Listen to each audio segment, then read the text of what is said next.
Hello viewers, Assalamu alaikum. How are you? Hope you all fine.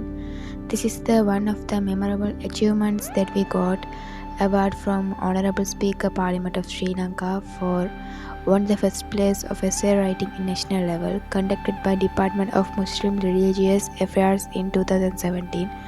I won certificates as well as my sister also. We spent the whole day at Parliament Complex. An unforgettable day for us as we were treated kindly. We whole family went to this event. Thank you for watching.